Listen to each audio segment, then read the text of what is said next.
Bonjour à toutes et à tous, c'est Kev et bienvenue pour cette nouvelle vidéo. Aujourd'hui, nous nous retrouvons pour les résultats du show Dans ta face proposé par La Bagarre qui était le 12 avril à Beaubriac. Et je vous préviens, c'était un show d'enfer, je dirais même un show historique.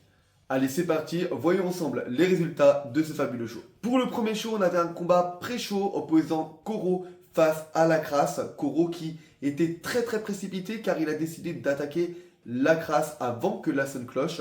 Mais ceci n'a pas suffi à Koro pour remporter ce combat. Donc Koro le Shinobi a été défait par La Crasse. Donc c'est une victoire de La Crasse pour ce match d'ouverture.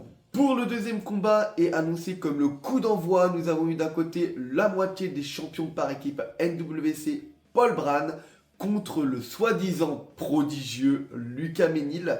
Alors ce combat était très sympathique, une victoire les amis de Paul Brand face à un Lucas détestable encore une fois. C'était une très bonne ambiance pour ce combat. Lucas toujours aussi détestable, toujours aussi chiant.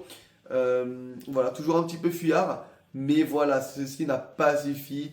Voilà, tous ces petits plans n'ont pas suffi à battre notre grand Paul Brand qui repart avec la victoire. Bravo à toi, Paul Brand. Pour ce troisième combat de la soirée, c'était un match qui n'était pas annoncé par La Bagarre. D'un côté, nous avons retrouvé Morito, de l'autre Maxime, aussi appelé Kenji par nous, les fans de La Bagarre. Voilà.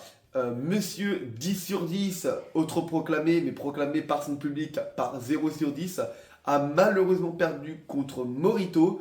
Morito qui nous a fait une petite danse. Voilà, parce que le public appelait son adversaire Kenji. Kenji, c'était vraiment cool. Une super ambiance. Maxime a su mettre une très belle ambiance aussi. Voilà, il sait provoquer le public, il sait faire ça et c'était vraiment cool. Et d'un côté, on avait Morito, toujours sympa de le voir combattre. Et une victoire de Morito. Pour le prochain combat, on retrouve le combat des Amish contre Idolâtrie. Et forcément, vous en doutez, les Amish ont mis une ambiance de folie. D'un côté, on a Jacob Vadok et Jean-Michel, voilà, qui mettent une ambiance folle à chaque fois. Et franchement, ça fait plaisir. Voilà. Et le combat s'est déroulé un peu bizarrement. Je vous explique ça dans un instant. Tout simplement car les membres d'Idolâtrie ont annoncé que Jacob Vadok avait signé la pétition pour faire en sorte que Jean-Michel arrête le catch. Et oui, Idolâtrie avait lancé cette pétition avant le combat, en début de semaine, je crois, dernière. Et forcément, eh bien, certaines personnes ont signé. Et il se pourrait, voilà, d'après la team Idolâtrie, que ça soit Jacob Vadok qui l'ait signé, mais Jacob Vadok a dit que non, c'était bel et bien Champion, Monsieur Champion, l'arbitre de la soirée, qui avait signé cette pétition. Alors forcément, Jean-Michel était un peu surpris, il était un petit peu sur le qui-vive, on ne savait pas trop. C'était un combat un peu compliqué, mais je vous rassure les amis, les Amish ont remporté et restent la seule équipe invaincue au monde. Oui les amis, au monde. Voilà, donc victoire des Amish. Merci à vous, les Amish. Pour le prochain match, et là forcément, comme je vous avais dit, c'est un match que j'attendais énormément, mais c'est aussi un match qui nous a émus tous. Je vous raconte ça dès maintenant. D'un côté, nous avons un combat masque contre cheveux, donc le masque de Gwen Garrick contre les cheveux d'Antoine Bernard. Et forcément, il fallait un perdant pour ce combat. Et malheureusement pour nous tous, oui je le dis, Antoine Bernard a gagné ce combat, mais voilà, ce n'est pas simplement le masque qui est tombé, car Gwen Garrick nous a annoncé qu'il prenait sa retraite suite à ce combat. Je voulais donc dire un grand merci à Gwen Garrick. Pour le prochain combat, nous avons Ravage contre Yann. Et forcément, c'était un match que j'attendais particulièrement. Malheureusement, Yann n'a pas gagné ce combat. Et forcément, ça m'attriste beaucoup. Car je voulais une victoire de Yann. Donc Yann qui arrivait avec son entrée. On a vu le gros panneau Ingvar derrière. Il a regardé le panneau, il a dit non. Le public a mis forcément une ambiance de fou. Avec forcément cette petite chanson scandée Let's go Ingvar, Let's go Yann, Let's go Ingvar, Let's go Yann. C'était trop cool, merci au public de La Bagarre. Victoire donc de Ravage. Un petit peu, voilà, un petit peu bizarre ce Ravage qui utilise des petites techniques de tricherie pour gagner, voilà. Mais c'est bel et bien une victoire malheureusement de Ravage. Mais ceci n'était pas tout car Ravage a attaqué ensuite Jan Skorik et heureusement Paul Brun est venu pour l'aider. Et puis Ravage a fui. Voilà. Pour cet avant-dernier match, c'était un match qui était aussi extrêmement attendu. D'un côté, Jack Sandon contre Charles Larnac, le président, et ce fut un combat super sympa, c'était un combat hardcore. Charles Larnac s'est fait littéralement défoncer, un coup de clavier, un coup aussi, comment ça s'appelle, de béquille. Franchement, c'était super sympa. C'était un match super sympa. Jack gère ses combats hardcore et donc c'est super cool.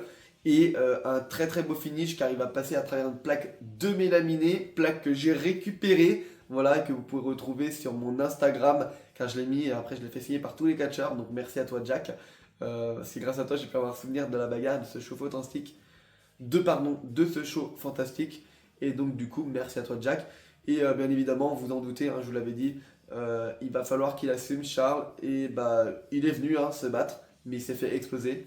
Donc bravo à Jack Sandon qui repart avec la victoire.